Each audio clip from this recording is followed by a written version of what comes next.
Yo, yo, yo. It is Reverse Polarity, episode 17. It's me, your boy, HifiVega. And today, I'm saying this like this doesn't happen every week, but I'm joined by the man who never sleeps, the undisputed king of cardio rants, the man who once said, I am altering the deal. Pray I don't alter it any further. What's up, D? Ooh, that's a good poll, man. That is a good poll because I wonder how many people are going to know what that's from. I mean, it's not Yeah. like it's really hard. Yeah, first person in the chat that knows where that line come from, I'll send you some stickers. Just shoot me Really? an email. Yeah. Oh, you're the So man. I don't have any we'll see 'em. stickers. I got plenty of stickers. I got tons of stickers. Um, my rant this week, if you really want to know, is I'd really like to sleep in my bed. Like right now, Sue's having an issue snoring, and the whole mouthpiece thingy that I pay way too much money for isn't working. And so I think I've slept in my bed one night in like the past 3 weeks, and it's really starting to get, you know. Yeah, you need that 2 hours should be in your bed. The 2 hours that you do get. Yeah. It wasn't in Wall Street. No, that's not Wall Street. Come on, really? Someone say they got to get this. This is It's literally staring you in the face. exactly. Oh man, so how's the week been? What you been up to?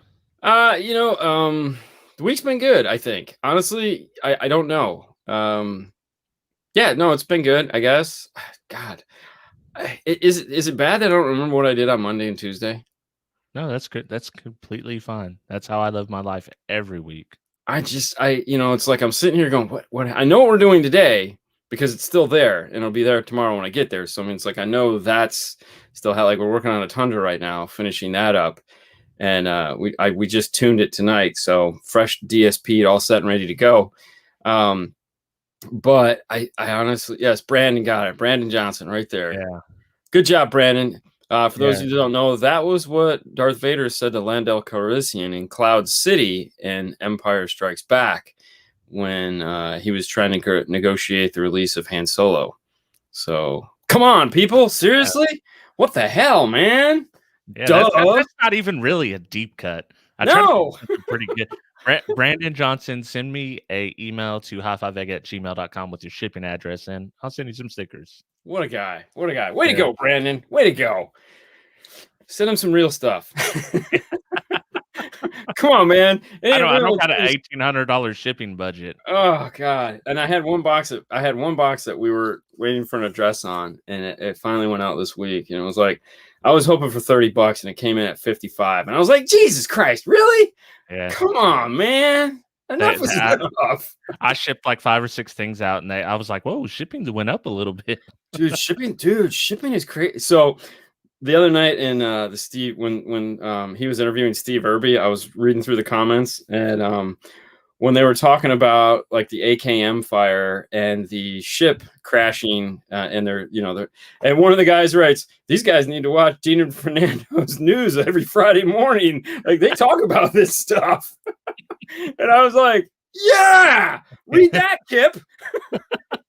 Take that, Kip." Yeah, I was like, "Yeah, you ain't gonna read that one either, are you?" Ha! Oh man! So I have a topic, as always, or a poll, I should say. Let's see the poll. So let's see what you think about the poll here. What's the best guilty pleasure TV show? Ooh. And these are all my guilty pleasures, so feel free to roast me. Supernatural. The Circle. Oh, what is The Circle? The Circle is I don't know how to explain. It's they're all in a house and they can only communicate. Yep. Okay, Haley watches it. Know what it is. Okay. Yep, got it. Too Hot to Handle. Never heard of that one. That one. Let me explain this one because you're gonna like this one as well. They take super hot people.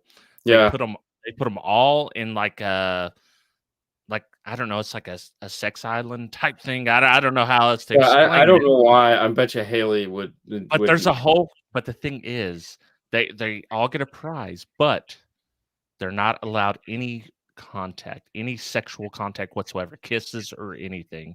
Every time they do it, it deducts money off their total for the group. So if anybody does, it's not just your money. Oh, real quick, that was Nick Fontaine that said that in the show. Thank you, Nick. Thanks. You're the man. Dude, I love that, man. That made me feel, I was like, yeah, woohoo. Tiger King, I believe at this point, I finally met somebody that hasn't watched that yet, and I was shocked. I was like, where have you been all COVID? How have you not watched this? Let's see what the others are. I want to see right. what.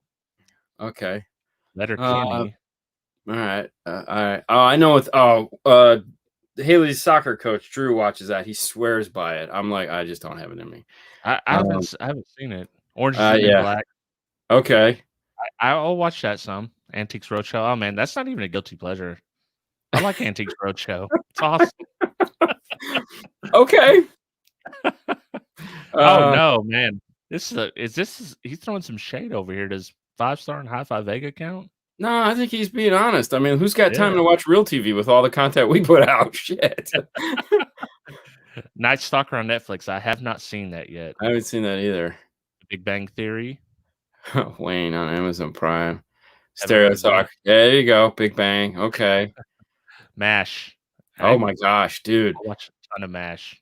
Dude, okay, so MASH and I have a love-hate relationship because when I was a kid, MASH would come on right at 8 o'clock, and that was time we had to go to bed. And we used to try to sneak downstairs and watch it. Like I don't know, I guess we thought we were invisible because my mom would be like, dude, I see you sitting there behind the chair. Go to bed. Yeah. So it was like when I got old enough, I was like, I'm staying up to watch MASH. Deuces. It come on after school for me, so that's where I got it. Yeah, no, I'm sorry. DBZ, you know what that is? Dragon Ball Z. Yeah, man. Yeah. Yeah, I'm not that bad. American Horror Story. Haley loves that. I almost added it to the list. I haven't watched it since season 2, but dude, you and Haley could just sit with a bag of chips all day and watch this crap. Yeah, man. Yeah, I'm right there with her. I don't get to watch a lot of TV, but I watch a lot of crap TV. Oh, she is the queen of crap. There's no question about it. Blue Bloods. Oh, I haven't seen that show. Yeah, it's Tom Selleck. He's a cop. It's a cop show. Another cop show. Another notable one that I would definitely add on there is like The Walking Dead. That show is terrible, man. That show is the worst. Terrible. It's not even a guilty pleasure. It's no pleasure at all. It's just bad. Like the only show that I used to watch religiously was The Seals, I think it was. SEAL Team. Oh, SEAL Team. I watched that because that was on late, like Monday or something, so I could watch it. And I watch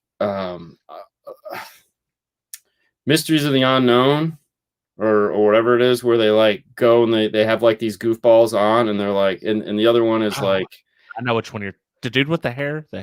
No, not the crazy guy, but they have all these other ones. They have this one chick that looks like a dude, and she'll be like, she talks like this. And they'll be like, looking at an Inca pyramid, and they're like, where did it come from? How did it get there? And where did everyone go?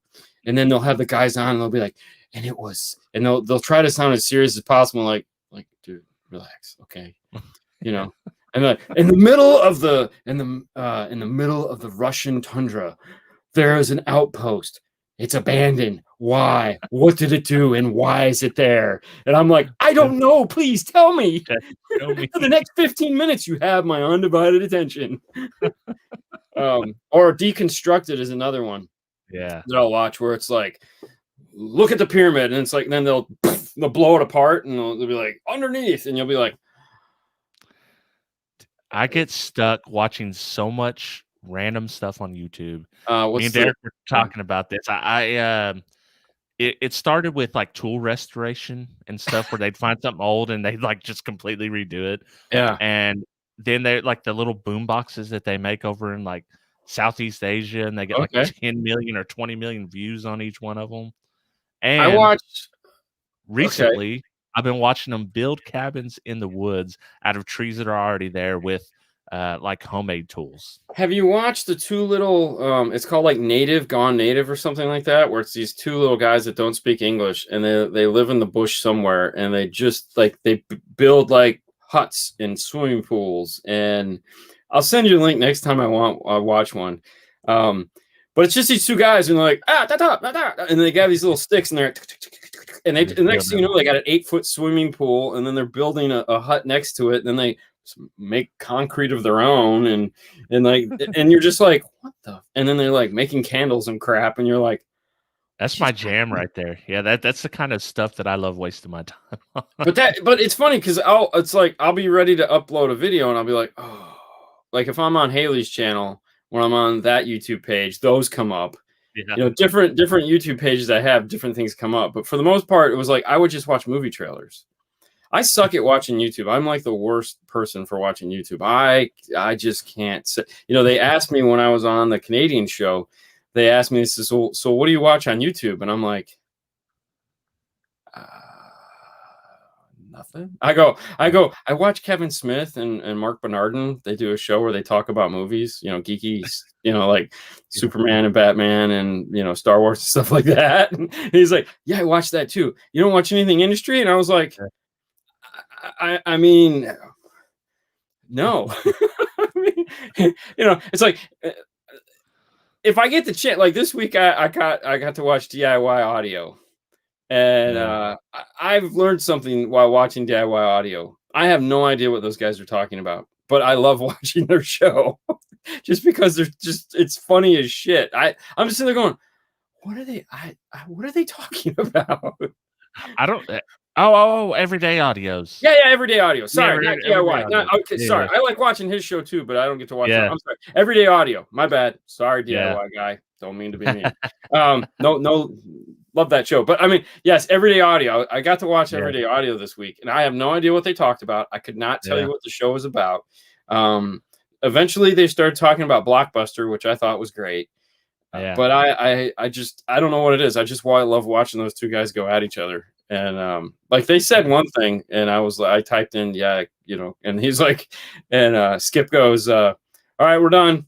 Dean's chimed in, it's over. Move on to the next topic. And I was like, oh God. But no, this week was actually probably the most YouTube I've watched ever. Period. Yeah, I've seen you on a ton of chats this week. You've been killing the game. I don't know how. I mean, I watched the Irby interview, which I thought was great, and then I watched your guys' interview last night, which I thought was great. And I don't know how I did that because I don't normally have that kind of time.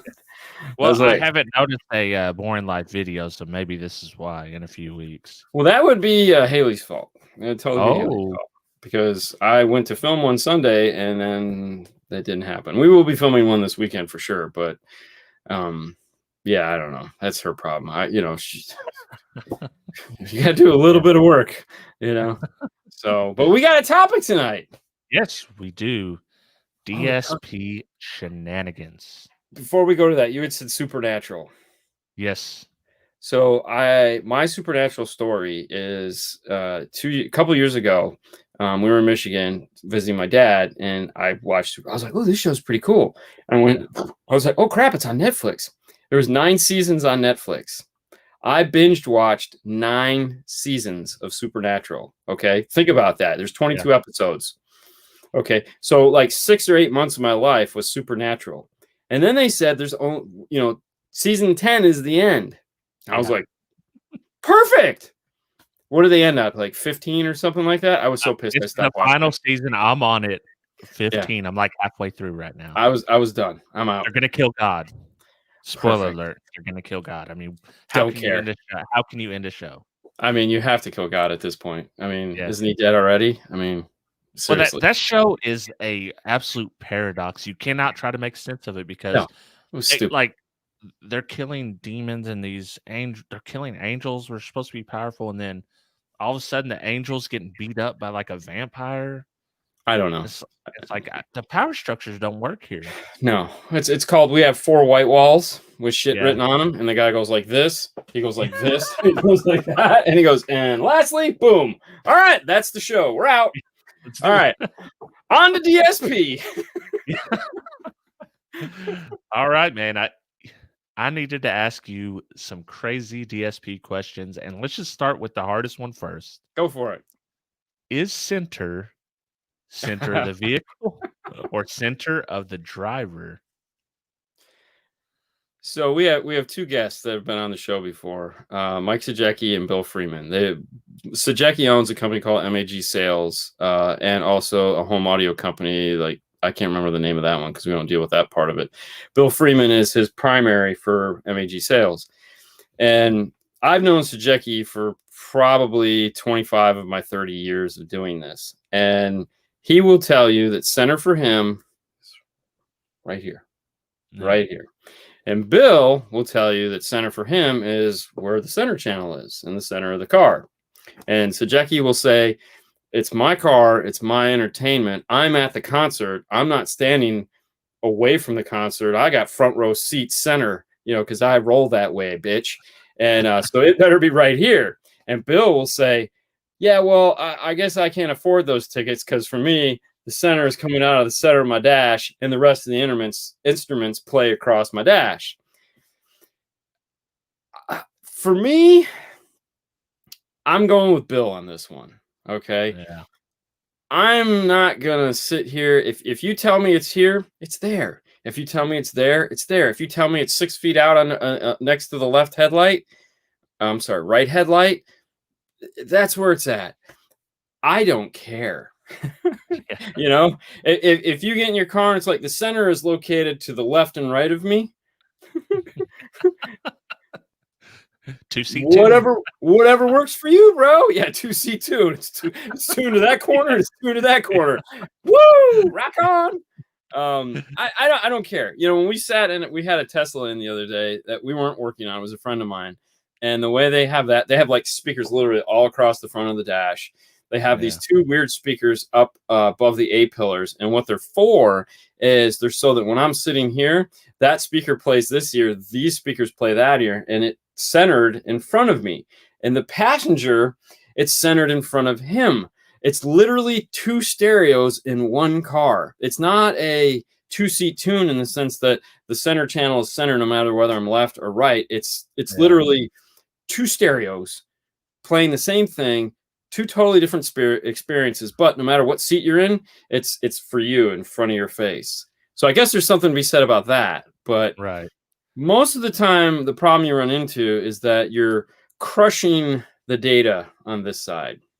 I mean, you can do whatever you want. Like I said, that's the great thing about audio. You know, you can do whatever you want. I was trying to think of analogies this afternoon of what to compare it to, and naturally mine went right to photography. Because it was like for years, now everyone has a phone and they got a screen on the back and they just take a picture and they see what they're doing. But for years we didn't. We had film, and it was like you look through the viewfinder, you set up all these controls, and you press the button and you hope to God you got it right. You had to know what those three features were. So you had to know time value, f-stop, and ISO. ISO was figured out by whatever film you were running that was preset. So you literally just, it's like I have a 400 speed film. I have an f-stop of, 4.5. What do I want my time value to be so I can get this? There was a lot of crap that went on. DSP is no different, and with like out in RTA, you can't see what the hell's going on. So, but anyways, who cares? Next question. What was see? I have a comment on the center. I can be talked either way into it, but what I will say is, if center is center of the person, I think of a spatial area. So you can only go so far left in that area, and the right would sound and then the right would sound very, very big. So I don't know. I'm a center of center guy, but I mean, if you like left to center, you like left to center. No, and there again, if to each his own. I mean, it's not to me, it's one of those things that's, it's not even worth arguing. It's like, if that's what you like, and you can get it to work, do it. If you have a big enough speaker over there that can reproduce all the sound that you needed to reproduce to fill in that gap. Yeah. Sure. Why not? Might as well. Oh, all right. The next one, this is another, maybe a softball, maybe not. Should people time align their subwoofers?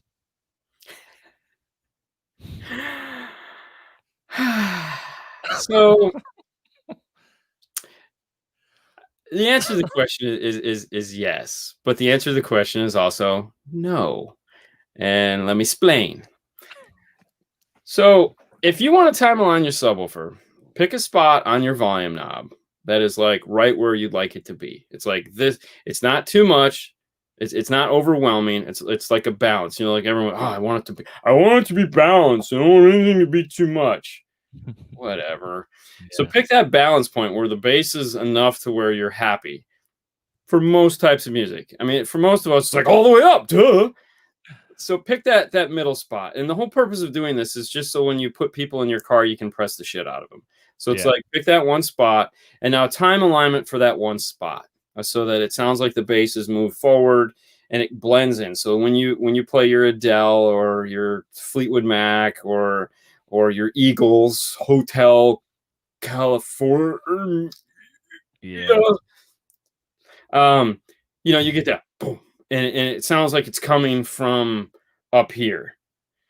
And then know that anything else, when you volume control up or down anywhere on there, it's going to go to shit. Yeah. So it's not fixed.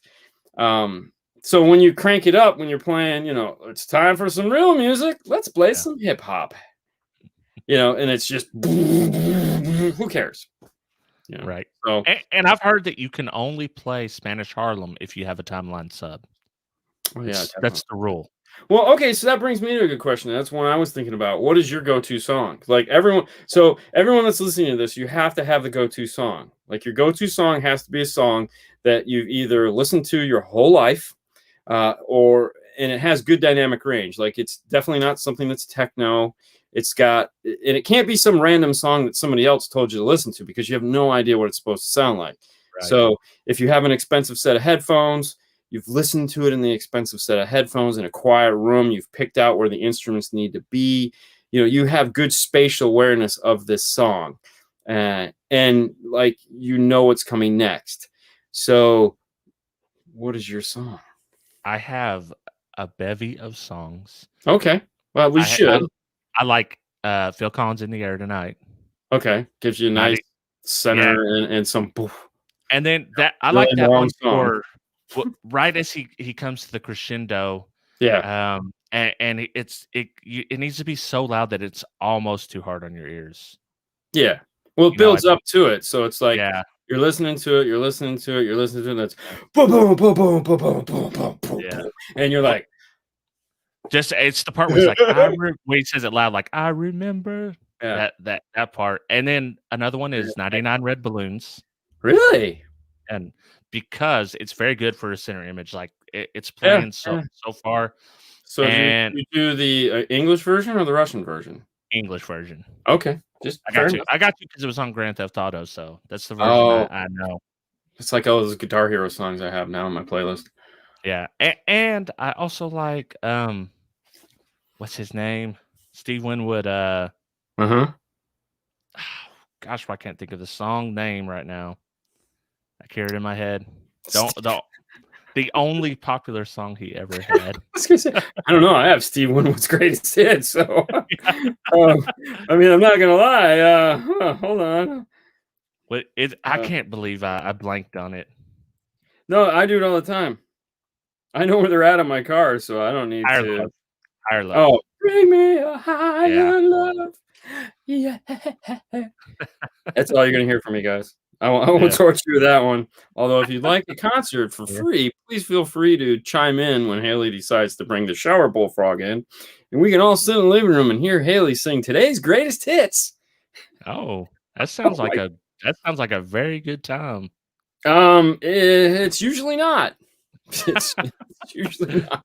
So what's your number one go-to song? So I've been listening to I know you guys changed it up, right? Yeah, we did. We were listening to Maroon 5 forever and ever and ever, and it's like right now it's the first song I'll play for many reasons is No Doubt's Hella Good. And I have my phone right here because I just scroll through tube.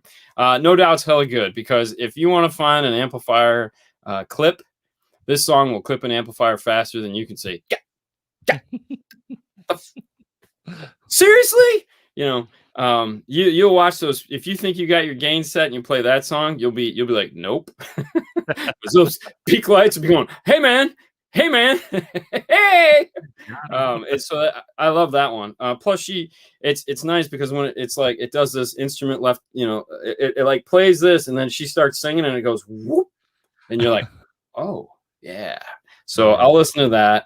And then LA Woman from the Doors. I play like the first 5 seconds of that because when it starts up, it goes across your dash, and and everyone just sits there and goes, and then and you're like, okay, next song. Let's see, hold on. Paul Simon's Late in the Evening. Oh, I don't know if I'm familiar with that one. And that's all we can play thanks to YouTube. The YouTube overlords. Another one, and I have a country song I'll play, which is Luke Combs. For those of you that are in the country, he has "Beer Never Broke My Heart." Yeah, something like that. I don't know. Yeah. It's the one country song. And then Bill Withers' "Lovely Day," which is unfortunately now a commercial on TV, so that's totally ruined it for me. And then I have one Latino song, which is El Preso, Franco Wise Sutes. I have no idea, but it does. There you go. And that's all we get for that. Right there. But what's really nice is when it comes on, it's so narrow. Yeah. It's so narrow, and it's like all the instruments are right there, and it's like, oh yeah, perfect. So Chemical Brothers, HifiVega going to break out some Hall & Oates. I love Hall & Oates, dude. Who doesn't like Hall & Oates? 80s and 90s. I really love 80s pop. My sister's here she comes. Watch out, boy, she'll chew you up. Oh man, She's Gone. That's one of my favorite Hall & Oates songs. Yeah. Oh wow. That's the jam, man. I was listening tonight. Tonight I was running and Pressure came on. Billy Joel's Pressure. Yeah. What's it? Here he goes. Julia Michaels, Issues. So Fernando has a whole different playlist than I do now, which is great because now that he's all DSP'd up and living the whole Via Loca in his car. So like tonight, I didn't really, I tuned the car and I really didn't feel like sitting in it and listening to it because I kind of had a headache. So I was just like, just go in there and tell me what you think. Tell me what I did wrong. And he's like centers off by 6 inches. So I was like, tap, tap. I said, how is it perfect? I was like, and he does all his testing and he, cause he knows what it's supposed to sound like. And so I just sat there and watched cause I didn't want to sit in the car. And he's like, yep, that's perfect. I was like, okay, cool. So Metallica won. Good jam. Good jam. The problem is though, you remember you have to have those first songs. The first songs are the ones that are they're like tools. You don't listen to them because they're good songs. You listen to them because they do specific things. And then you go to the jams that you're just like, I want to hear this song now, because we'll sit in the car and we'll like, ooh, play that song. And we'll listen to that song. Yeah, that's freaking cool. But there's Tool songs, not by the band Tool. But they're just, it's like, I don't like those songs that I just mentioned. I would not listen to them in my daily life. And like, if they come on in my car while I'm driving, I go, I know how my car sounds. Toto Africa. Oh, Huey Lewis in the News. Oh, that's a good one, man. I like Sometimes Bad is Bad. Oh, I can totally jam out to that. Sometimes like you said, you got your bad. Oh yeah, you got your setup ones, and then you can play the jams. You go to the hits after your setup. If I play Enya, I'm falling asleep. I'll tell you right now. You're gonna. I like her, but there's certain songs that just Journey. Yeah. I have one Journey song that I can tolerate. Stone something. Love, no, not Love, Touch and Squeeze, and Stony Love or some silly thing like that. Oh, and then Charlie Puth. Oh, Puff, yeah. Attention. Yeah, the first like 5 seconds of that where he's like, and it's like, it's perfect. And it's like, oh, that's that one. Well, they just got to have some Prince on for the Oh, yeah. Ooh, that's not going. All right. So question two. So we covered that topic. Yeah. The next one. It's funny. Pink Floyd Money. Sorry. Big D throwing up Pink Floyd Money. That's one of Fernando's new songs. I heard it the other day. He was sitting in the car and I'm like, because I turned him on to Pink Floyd and he's like, I'm like, oh, he's playing Money. Yeah, Okay. when the little ding Yeah. when they're putting the coins in. Yeah, that's the Yeah. best part of that for testing for me. Listening to them talk about how they made that is freaking hilarious. Because it was just like each one of those was an individual track. Yeah. They had to time them just right. And I was like, Dude, if you're into that Song Exploder, check it out for sure. okay. They All right. break down the entire song. But Yeah, that's another thing I watched on like this weekend. I watched a bunch of them. I watched Metallica. I watched Asia. Yeah. yeah. The album Asia, not Asia.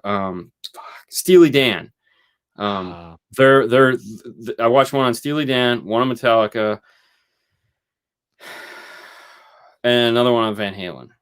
Those were the three I watched this weekend. How the band stuff as well as the album. The one is the album. They talk about how they AJA, however they pronounce that, was the Steely Dan one. It was phenomenal. Like those goofballs, like they would, because it was all studio. They performed live and they're like, this sucks. They went into the studio and every day they would have a different group of musicians come in, and they would listen to them, they'd let them play, and then they'd say thank you. And then the next day they have another group of musicians come in and they'd record them playing what, yeah, that's it. Yeah, Scott got it right there. And well, I spelled it, so I mean, but it's awesome. Yeah, that whole CD, like on a system that is home headphones, whatever. It's just because there's so much minute crap in the instruments. It's all instruments, and you're just like, oh, the depth is. It's like, oh my god, this is so cool. Gotta have that on FLAC. No, why? I know. For the nerds. Nerds. Go nerds, go. All right, next question. Sorry. Okay, let me see what I want to ask here. So, should everyone do a separate left and right EQing? I knew you were going to ask me this. And how'd you know? Well, because all right. Why? I mean, okay. So as we know, the four essential pieces of a DSP. Do you know what those are? I'm throwing you the hardball. Do you know what the four essential things in a DSP are? Mm-hmm. Yeah, turn it to 11. No, not the things to do. So to be a real DSP, you have to have channel for channel equalization. So if you have 8 channels, you have 8 bands of 8 channels of equalization. You have channel level control for every channel. You have time correction, and you have crossover. So all 4 of those things on every channel in the DSP basically gives you a DSP. Now, obviously, if you have a radio, you have some form of a generic DSP is what we'll call it, because you have usually 3 of those. You have level control and you have time alignment. Crossover is okay, but generic. And the equalization is global, meaning when you adjust something, it affects everything. Right. So if you've got a radio that's within the last 2 years, 3 years old, you have these adjustments that you can play with. So, I mean, you can immediately figure out if time alignment works for you because you have it in your radio. You just turn it on and start working. Should you adjust left to right? It depends. It really does. Because if you're trying to time align, definitely. But there again, you can time align with a deck and get pretty damn good and get great spaciousness without having to do that. So it just depends. Do we do it? Yes. Do I do it for the rears? No, because it's the rear. Who cares? Yeah. It's just an effects channel that is just plain sound to finish off, so I don't have anything going to the back. When Audio Control first shipped their DSP, they didn't have that. They literally had just a single band front, rear, sub, and that was it. And within months, it was fixed, and they had dual channel DSP or dual channel EQ, because if you're trying to do a legit tune, you match the left to the right. Right. And so, yeah, the problem is that as soon as you tell somebody they have to do that, they automatically get scared. It's like, ooh. It's like, if you want to use just time alignment and the crossover, or you just want to use the crossover and like basic EQ, who cares? Do it. I mean, the reality is a DSP is a tool right now, and that's all it is. It's a tool to make your car sound better. Somebody was talking about how don't sell DSP and this, don't sell DSP, meaning don't talk about 31 band EQ, 15 band parametric EQ, milliseconds, 2 feet of milliseconds worth of delay or whatever the hell it is. And all these cool features. And, don't do that. Just say, we're going to put something in your car to make it sound better. To me, a DSP solves a lot of issues. One of them is making the left and the right sound the same. As soon as somebody gets an audible RTA and they look at left and look at right, and you go, holy shit, those things aren't even close. Yeah. Wow. What have I been listening to? And the easiest way to do that is you sit in your car and you play music, and all the sounds coming out of the left, or every now and then something comes out of the right, and you're like, why is it doing that? Well, because they don't match. They don't match at all. I mean, the distance from here to here and here to there are going to be different. And that's going to screw up arrival times. You're going to have phasing issues, not polarity issues, phasing issues with frequencies. Plus, there is nothing between your ear and that door panel, and there is everything between your ear and that door panel. So you have speakers on the dash, they're coming off the window. There's a lot of things that can screw stuff up that having that EQ will fix. But there again, it's not for everybody. Right. So it depends on what you're comfortable with, really. I mean, if you just want to use the parametric EQ on both channels to get it basically where you want it, perfectly fine. Yeah. But it leads me into another question. Okay. Which order should people set their DSPs in? Where should they start? Jesus, man. Okay, you can talk to 20 guys, and they will give you 20 different ways to do this. So everyone will tell you their way is right. And I'm here to tell you, it might be. It might be. I was listening to a guy talk the other day, and he's like, don't do this first, save your crossovers for last and mix this and do that. And it's like, everyone has a compelling argument as far as what to do and when to do it. And it all makes sense. At the end, it all gets you to the same place. It always does. It's just getting there. So, it's one of those things where if 6 people left in 6 different directions, but we all had to get to this point, we'll all get there. It's just how we arrived at that point. Sometimes it's going to be easy, harder. And that's it. When I set up a car, I have a certain process that I go through. And what I like to do, because there again, we only have so much time that we get to spend on this. So we had to come up with a process that is the whole thing of being successful in business is being able to replicate something over and over again. Doing something new every time isn't profitable. Okay. It takes reinventing the wheel every time someone comes in is a bad idea. These stereos we put in take long enough as it is. So you want to move things along. The first thing we do is polarity check everything. Make sure that everything's moving in the right direction. Typically at this point, when we get into a car, if it's doing a DSP, the gain is all the way down. The gain is not played with at all. We start gain down. And there's a good reason for that. The next thing we do is we'll immediately dial in the crossovers where they need to be or where we think they need to be. So, depending on the speaker, if it's a full active, we're dialing in those crossovers. We figured out the math or whatever the manufacturers told us, and we've set that up. The next thing we do is we'll put it in our time delay, because that's just all dumb stuff that you can just do while like somebody else is doing something. You're just punching numbers into the car.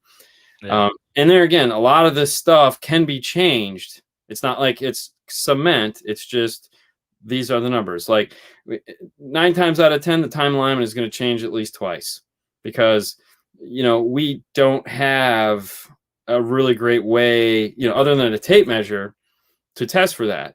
There are ways electronically to do that, but right now they're kind of in their like infancy, and there's not like a tool that's like, this is what this is for. So kind of sucks. But there are ways to do it. We just don't have it. Or if we do, we haven't figured it out. So we probably do. We just haven't figured it out. Or we're happy enough with the way we're doing it. So there again, if it takes 20 minutes to do something you can do in 5 and get really damn close and do a tweak to, then you stick with that process. So once we've gotten that generic set down, then we'll take it outside of the car and we'll start with equalization. So we'll start with the farthest speaker out, which is going to be the passenger front door.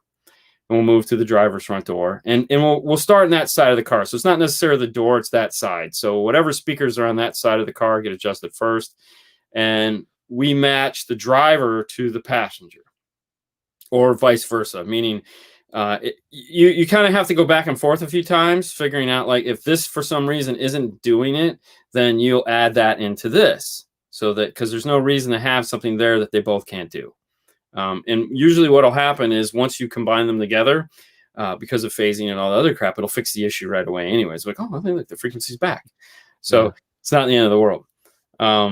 Once we do the fronts, we'll hop in and do a preliminary listening just to make sure that we're kind of on the right path, because staring at an RTA is great, but it doesn't tell you the whole story. So you want to get in and do a quick listening, and I'll usually listen to like half a song, and I'll hop back out and I'll move on to the rear. I'll move on to the sub. I'll blend them together. I'll turn everything on, and then we'll hop back in. We'll do some more testing. And there's a couple hop in and outs, make sure the center is where the center needs to be and all the other fun stuff. But that's the way I do it. There's a ton of ways to do it, though. There's really, I'm not going to say there's no wrong way to do it. There's plenty of wrong ways to do it. And, everyone that you'll talk to will say, pick somebody's method and do it. Don't interchange other people's methods. And I was like, okay, I mean, that makes sense. Yeah. So if you have a process that's working for you, keep doing it. Don't do it the way I do it, because, like I said, it doesn't matter. I've heard, I have, like I said, 10 guys, 10 different ways. How do you do it? I do it. I set crossovers first. Okay. I set crossovers. Once I set the crossover, I do time alignment. Then I do speaker levels, and I finish with EQing. See, it's the speaker level thing I don't really do much with anymore. Yeah. Because most of the time you can do speaker level with the EQ. Yeah. So if you have a channel that seems louder than the other, you can just, a gain is a gain. It doesn't matter where you're putting the gain in. So if you bring down the EQ more, it gets you the same thing as level adjust. So most of the time in level adjust, I'm doing that in the actual EQ, not so much in the gain, because what I've found happen is, as you're turning the gain down, eventually you're going to have to pull something back up. And that's also why we save actual overall gain until the very end, because every now and then, I never go past 3 dBs on anything that I have to bring up. So but the other thing you got to remember is, if you're pulling something down and everything around it is down, and you're pulling that one frequency up, you're really not bringing it up above the 0 point, because it's been pulled down. What you're trying to do is bring back some that you've removed from it. So like, if you can see a graphical representation of it, you still haven't gone above the 0 point. It's just you're trying to get it back to the 0 point by adding that in. And then once we get it where we want it, then we'll go back in and we'll add our gain, because now we've figured out where everything is going to play at, and we can figure out where our distortion is going to be and all our levels. So yeah, it's a complicated, like the subwoofer is completely factored out of any of my setting up. Yeah, because I'm getting my turkey, my mashed potatoes, and see, it's funny now, my stuffing, and then the gravy is just extra. The gravy, you lay it on when you need it. If you talk to Andy Waymire, he'll tell you to tune it with the sub on. So don't tune it without the sub. Yeah. And it's like, I mean, I get why he's saying that, but I also get that I'm dealing with consumers, and I need to figure out where that mid bass is going crazy, because I don't want a bunch of blown 6.5s. No kidding. He'll say just turn the crossover up because you have a subwoofer, and it's like, no, I still want to see it. Well, and plus I don't listen to NPR with my sub on, so, and that's mostly what I do with my radio, anyways. LBC. No, it's a channel. It's called LBC. LBC. Check that out. LBC. I will have to check it out. It's out of London. It's awesome. I just found it. What's your favorite budget DSP, Dean? Under $300. DSR1. Easy enough. If you're needing to find a DSP that's affordable, you have the DSR1. Metra has updated theirs, so you have the X. You can get that. You're funny. That's what I made my mag wheels out of. Oh, damn, they broke. So I have no love for the Dayton, man. It's just noisy, crappy thing. So those two right there will get you in under $300. And you know, when you're looking at a solid set of features, the DSR1 is probably the most complete under $300 DSP you're going to find. Period. I'm not saying it's the best DSP. You're giving me a hard out at $300. So I mean, you know, by no means is it the best sounding DSP. You can't have your cake and eat it too in this world. You know, Hoffman's Iron Law. Yes. Yeah. Well, I believe somebody sells one of these. PT9A Plus. Yep. Yeah. Yeah. You can get it on Mobile Solutions. Go to mobilesolutionsUSA.com. You can pick up the PT9A Plus. That's what we use. I recommend, if you can afford it, getting two. That way you can have a portable unit. You can also just pick up a generic polarity tester for $15. You can use your phone with the Speaker Pop app. If you have an iPhone, you can download Speaker Pop from Studio 6, plug the phone into the car, or download a track and you just use your phone. It doesn't work great, but it works pretty damn good, depending on how much you're going to use it. So if like you're doing a lot of polarity testing, it might be worse buying the PT9A Plus, because the PT9A Plus is like the tool of tools, man. When that Plus came out and I looked at it, I was like, oh my God, yes. It's the snap-on. Well, so the regular PT9A, it was a one-trick pony. Yeah. It would generate a pulse. You could tap it onto a speaker and you could measure the speaker's movement. The PT9A Plus, you can plug it into the receiver or play a polarity test on the receiver, connect your probes to the output wire. So let's say you have a car where the speaker's blown. Yeah. You can't test that speaker. You have no idea what's negative or positive. The only way to test what is negative or positive is to put another speaker on there and test it that way. Well, what if you're doing a preamp and, you know, like low level into an amplifier, and you need to test it that way? You could put a speaker on it, but it's not going to work. So now you have to put a line driver or an amplifier in place to then power a speaker to then take the meter. And that's what we would do. PT9A Plus, Gator clips on, select it to input instead of output, and it'll read what's coming over the wiring and tell you. And it's just like, thank God. You could test an unknown speaker like that as well. Mm-hmm. Yeah, that's the ticket right there, because that happens a lot. It happens market quite a bit. Yeah. So now you can do any form of polarity testing you want with the one device. So, and then why you would want two is if you're working in the back of the car, or if you have it up in the dash or something like that, you can just walk over and meter it wherever you need it to do.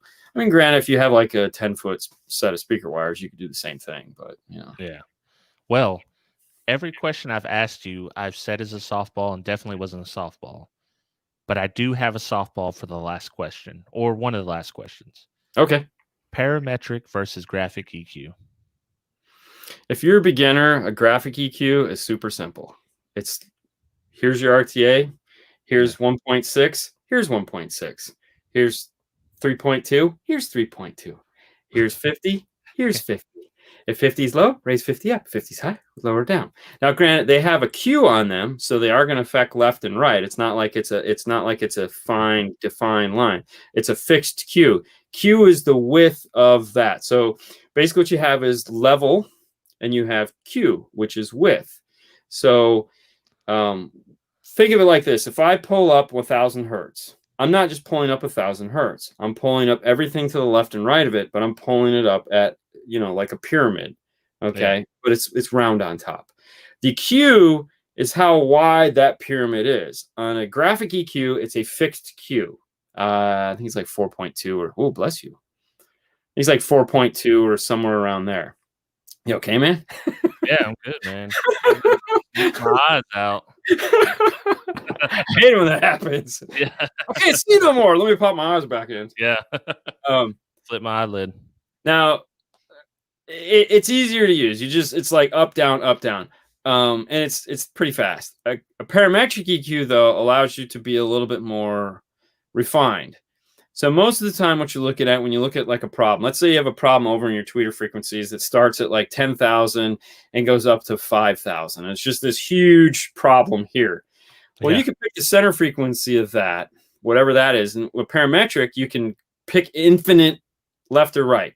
So it doesn't have to be a fixed point. I mean, it doesn't have to be 3.2. It could be 4.5 or 4.12 Thor. You slide it over until you find that center point that you like, and then you drag it down, and now you adjust the cue wide, and it'll pull all those frequencies down with you. Yeah. And then let's say you have a problem over here where it's just this one frequency is just skyrocketing for some reason. You're like, what the frick? Pull that frequency down, narrow the cue, and then it won't affect the things to the left or right. So essentially, you can find the problems that you want to address and just fix them, and it's somewhat faster. There's usually only like 10 or 15 bands. Yeah. Because you don't need as many, because it's like you're just going to fix the problems. Whereas with a graphic EQ, it's like a lot of adjustments. Well, long story short, parametric EQ was the answer. That was the correct answer. And they're just better. And people get confused. They're like, well, that's only 10. That's 8 bands, bro. You sound like Ken Ward. Who's that? He's the guy in charge of this website we talk about, Educar. Oh, he's like the trainer of the experts. So he's like kind of the go-to guy that, it's like, you want to do DSP training, call Ken Ward. So if you guys don't want to do any DSP training, you can go to educar at teachable.com. We've put it up on the show before. He has 3 classes that he offers for $25, like an hour-long class.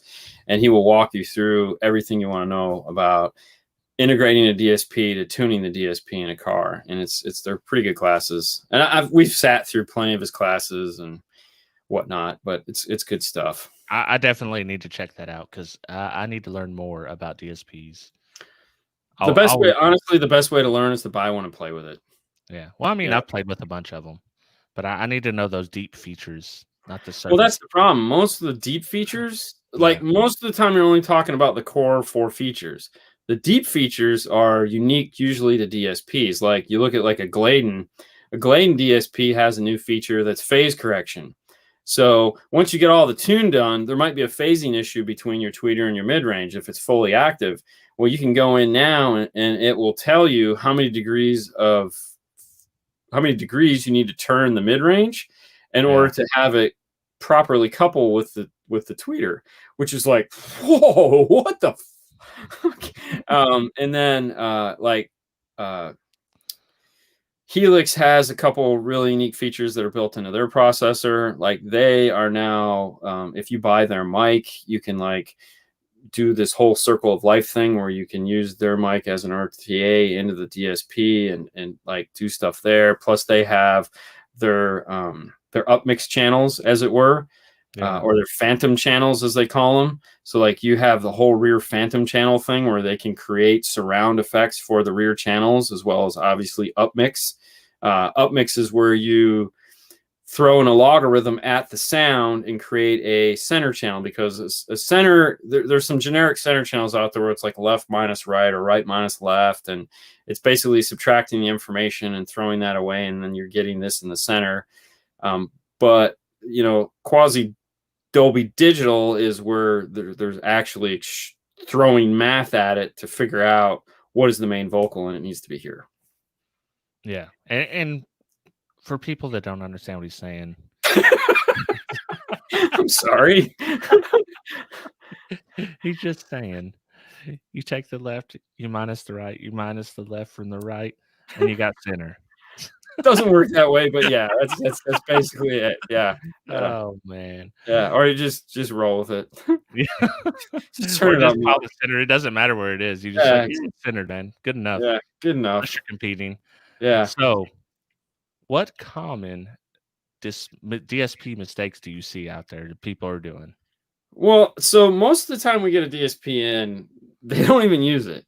Like that's the most common problem. That's the most common problem is they don't actually use it, or they'll use the crossovers only. It's like it's $1,000 crossover, and you're just like, the reality is there's only like when it comes to DSP, most people don't use them. Most shops do not sell DSP because DSP is inherently hard. Apparently, I don't know. I mean, it's scary. Anything you've never done is scary. Like, it's like, I've never done that before. It's going to be scary. Well, it's because it's unknown to you. So until it's known, there's a certain amount of fear involved. I don't want to screw it up. Well, you can't screw it up until you've actually tried it. So don't worry about that. Like I tell people, like everyone here in the comments, like if you don't have a DSP, buy a DSP. You can get, like we said, a DSR1 for under $300. Throw it in your car and play with it. It's an iPad. You literally sit in the car, just screw with it and change your sound. And it has every freaking feature you could possibly ever want in a DSP. To get something comparable in a better DSP, you're going to spend $1,000, so it's like silly. Most mistakes that people make is just that. It's like they're afraid to use them. So I can't tell you how many times, like I'll get a DSP in from another shop, one of the 911s, and it's like they literally have the crossover turned on, and like they'll have like a sub boost. Like they'll turn something up on the subwoofer. They won't even have run the auto EQ setting. Like on the audio control, like you play pink noise in the radio and you just hit read, it'll read the signal and put their house curve on it and you're done. And it doesn't sound bad. It sounds pretty good. Like it's okay. It's like, it's at least you've done something with it, most people just don't even use them. It's like, I want a DSP. Here you go. Yeah. Well, if all that scares you, try the kicker key. And there again, that's why the kicker key is so cool. But that also scares people. That's like I'm afraid I'm gonna screw it up. Yeah, but if you've never done it, and you sit in the car, and let me tell you what, it's the easiest until you put in a car that has an all-pass filter in it, and you're going, what happened? Yeah, that didn't work.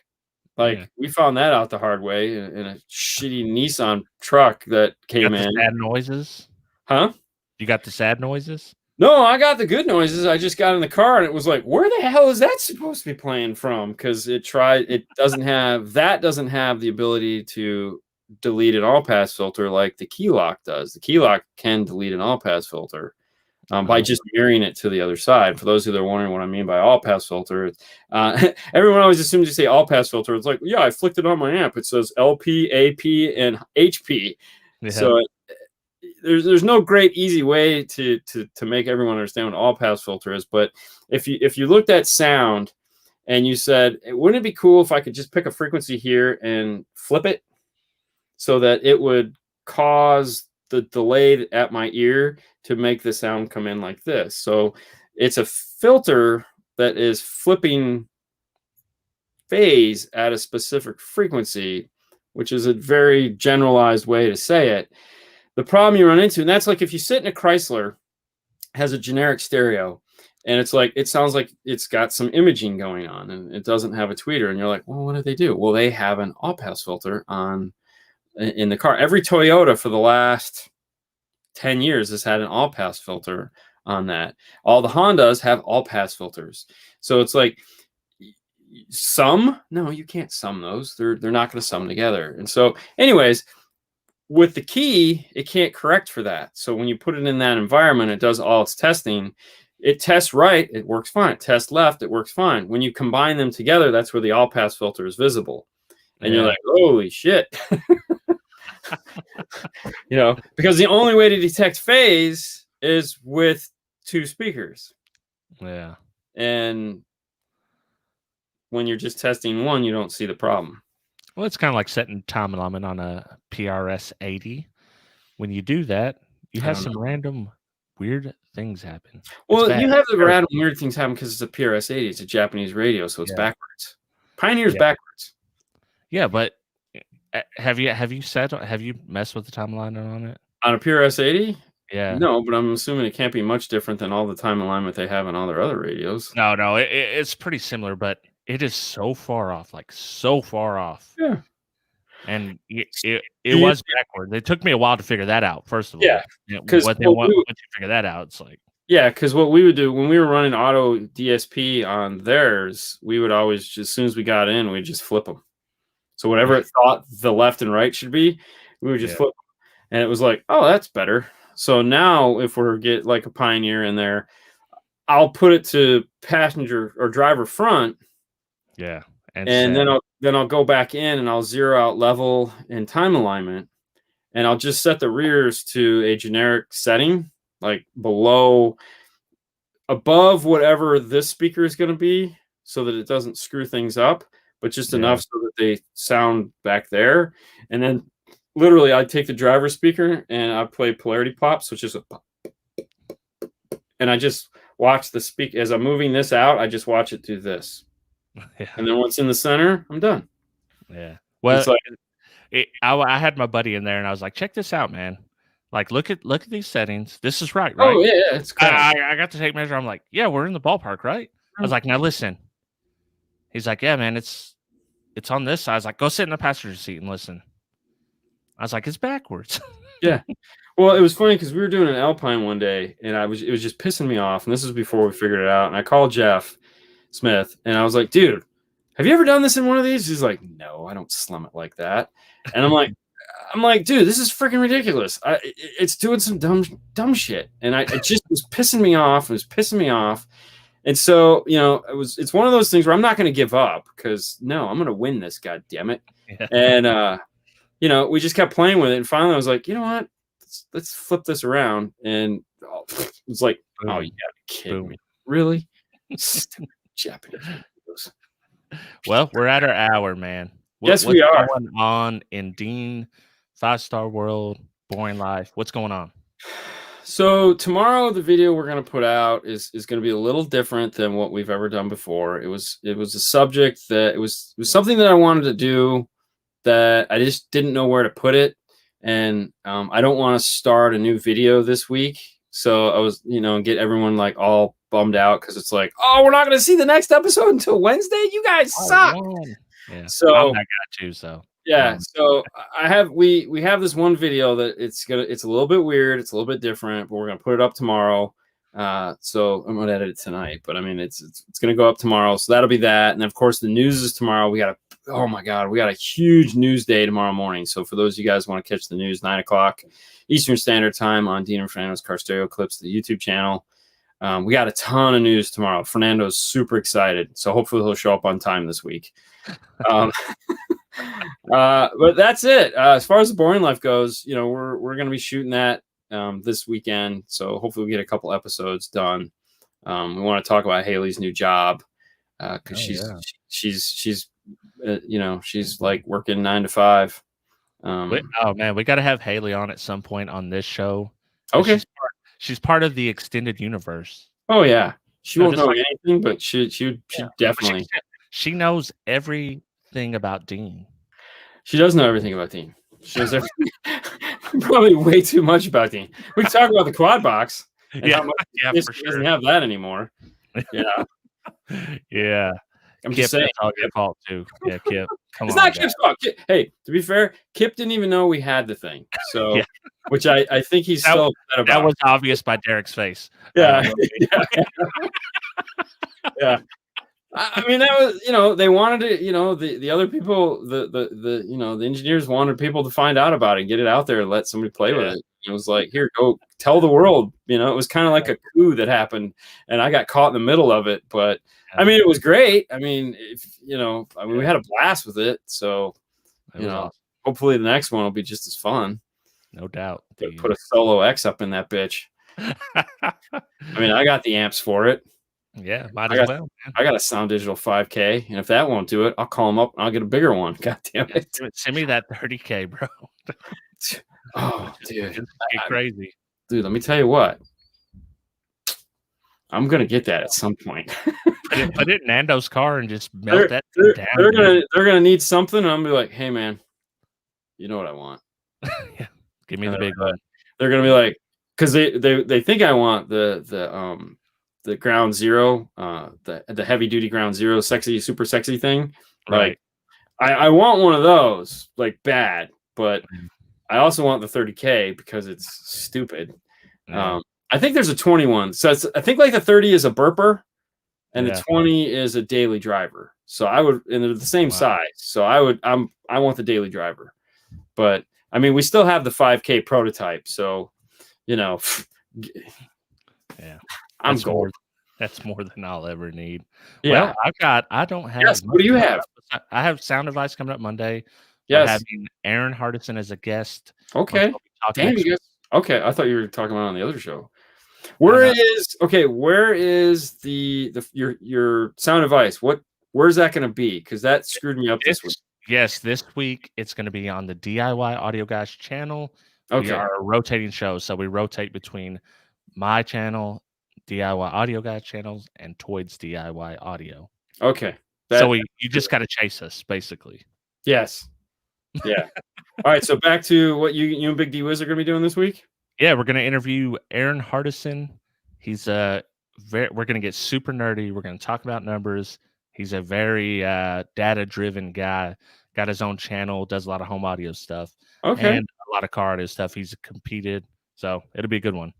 Perfect. I'm not a data guy. Yeah, yeah, no. That's we're gonna get real nerdy. I'm a practical application guy.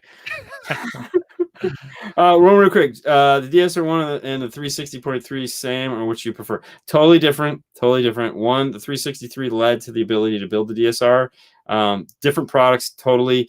I would go with the DSR1, unless you're trying to do something else. And if you're in that 360.3 price range, look at somebody else's DSP. They still sell that? That was my question. They still sell it because they have them, but I think it's just remaining inventory. So, all right, guys, that's it. Thank you so much for tuning in tonight. Make sure you tune in next week. Same bat time. Same bat channel. Later.